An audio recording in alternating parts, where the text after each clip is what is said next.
Baking soda and cancer.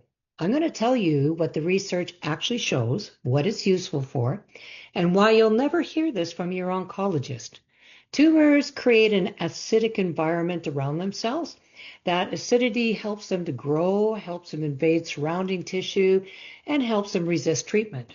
Researchers at the University of Arizona Cancer Center found that baking soda can raise the pH around tumors in mice. In some cases, that slowed metastasis or made chemotherapy work better.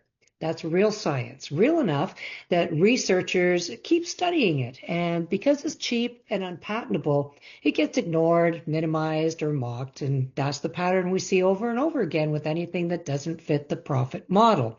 So, where is baking soda actually useful? In supportive care, the part of cancer nobody talks about because it isn't glamorous and it doesn't make anyone rich. Oh, let's start with baking soda rinses because they help with mouth sores, dry mouth, oral discomfort, thick saliva, and that metallic taste that nobody enjoys.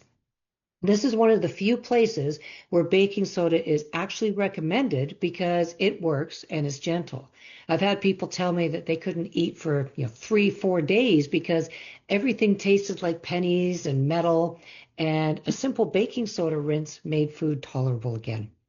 When your mouth is raw, when everything tastes like metal, when eating feels like a punishment, a simple rinse can make a difference. And here's the basic formula. It's just 1 cup of clean warm water, a quarter teaspoon of aluminum-free baking soda, and 1/8 to a quarter of a teaspoon of non-iodized salt. And if that's only if you can tolerate the salt. Fancier mineral salts have extra minerals that sting, they can irritate sores, and they don't dissolve cleanly, so avoid those. And you just want to stir that up until it's fully dissolved and swish it for 15 to 30 seconds and then spit it out. Now you can do this several times a day as needed because it's gentle, it's safe, and it works. Baking soda can also help with digestive discomfort for some people. Things like reflux, sour stomach, an acid-triggered nausea, not chemo nausea, but the kind of nausea that comes from acid backing up or your stomach being irritated. And it's basic chemistry, not a miracle. A tiny amount can neutralize acid and take the edge off of that discomfort. And it's not a treatment for cancer. Okay, I want to make that clear, but it can make the day a little more bearable. So if you're having upset tummy for that, what you want to do is take just a 1/2 cup of water, 1/8 of a teaspoon of baking soda, again, aluminum-free food grade, and stir that up until it's dissolved, and you can either sip it slowly or down the hatch, whichever you prefer. But do not exceed this amount unless your healthcare provider has advised otherwise, because it might conflict with some of your medications. Now, if you're going to use baking soda in any way, the quality matters. It needs to be aluminum-free, food-grade, clean sodium bicarbonate, and here's why. Aluminum is a neurotoxin that accumulates in the body. When you're already dealing with cancer and treatment, the last thing you need is to be adding more toxic load to an already overwhelmed system. Some mass-produced baking soda contains aluminum compounds such as anti-caking agents. So you want pure sodium bicarbonate, nothing added, nothing contaminated, not that cheap mass-produced stuff. Not the box that's been sitting open in your fridge absorbing every smell in the house either. Now, if you're putting something into your mouth or body, especially when your immune system is compromised, this is important. It needs to be clean. So let me be clear. Baking soda does not cure cancer. It does not replace medical treatment, and anyone trying to sell it as a cure is lying. But anyone dismissing it as completely useless is also lying.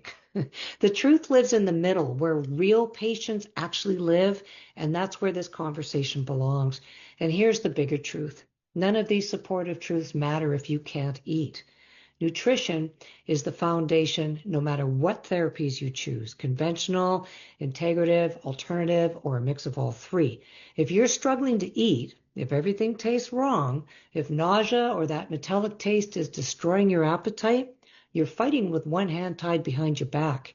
You can't heal, you can't recover, and you can't maintain strength if you're starving. That's the part nobody tells you when they hand you a diagnosis and a stack of pamphlets. If you're struggling with food, drop the word fuel, and I'll send you the free guide that's helping cancer patients to get food down again safely, realistically, and without shame. Or you can just grab the link in the description of this show. Again, it's not about perfection, it's about survival. It's about getting enough in your body to keep going because you can't fight anything, cancer, treatment, stress, or just life in general, if you're running on fumes. Baking soda is not a cure. It isn't magic, but it is a tool, a cheap, accessible, supportive tool that deserves honest conversation instead of censorship or hype. And that's what we do here. We talk about the things that nobody else will, without the lies, without the fear, and without the profit agenda. So thank you, everyone. Take good care of yourself. Try that baking soda trick and let me know how that works for you. Drop it in the comments. I want to hear how that goes. Feed your body, whether you celebrate it or not, by the way. Have a great Christmas, everyone, and I look forward to seeing you in the next show. Bye for now, everyone. Take good care. Oops, let's try ending.